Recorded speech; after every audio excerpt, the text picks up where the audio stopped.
In hindsight, I probably could have planned yesterday's video a little better. You see, in that video I made a prediction. I believed that the government would be sided with by the justices. What I didn't realise was that Lady Hale, the head of the Supreme Court, would say this: that the Prime Minister's advice to Her Majesty was unlawful, void and of no effect. This means that the order in council to which it led was also unlawful, void and of no effect and should be quashed.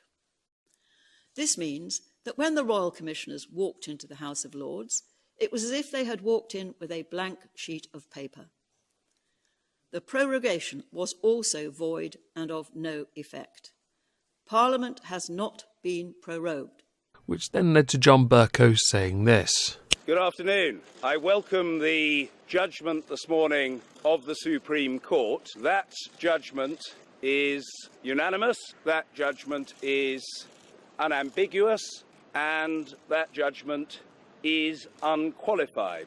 In the light of that explicit judgment, I have instructed the House authorities to prepare, not for the recall, the prorogation was unlawful and is void, to prepare for the resumption of the business of the House of Commons. And then led to many MPs saying that Boris Johnson should resign, like this. As regards Mr. Joyce Bonson, and he should have the guts for once to do the decent thing and resign.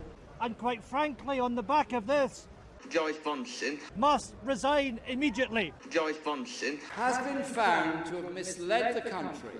This unelected Prime Minister should now resign. As far as I'm aware, Boris Johnson has said that he will respect what the court has dictated, although he does fundamentally disagree with them. He is currently away on business in the US, meeting many leaders of nation states. Some say he should come back and resign. I disagree, because I actually agree with him that the Supreme Court should not be ruling on this. Perhaps a reduction at best.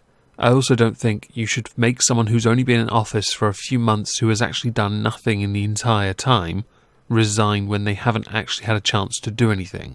You just want to get rid of them because you want to, well, I'd assume remain, since that is the only logical thing that would get a majority in the House of Commons. 2/3 of Labour constituencies, by the way, voted to leave. You are not respecting a single one of them. You're the same people who are trying to legislate to ban private schools when the majority of you sent your kids to private schools. Take the ladder out from underneath them so no one else can climb it. Your solutions to elevate people include tearing everyone else down to do it. There is no respect for a single member of Parliament that is trying desperately to get us to remain, or have another referendum, or have a do-over, or whatever. I disagree with the courts.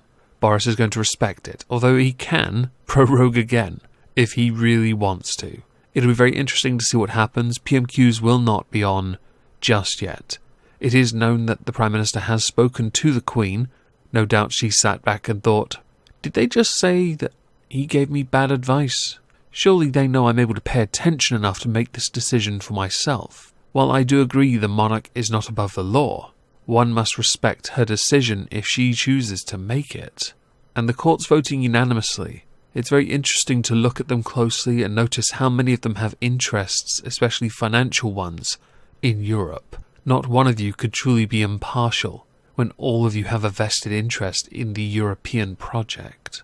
This does make things quite spicy going forward, and I'm certainly looking forward to see how Parliament behaves on its first sitting, which has just commenced at time of recording. It'll be very interesting to see when next week's PMQs happens, if at all, and who will be in charge then. I should point out, by the way, that many are saying Labour will call for a vote of no confidence if Boris Johnson doesn't step down. The problem with that is, even if they do it, a general election has to happen, which means they won't have the time to do anything. That means no deal will happen. Their hands are tied because they themselves sabotage themselves. How amusing.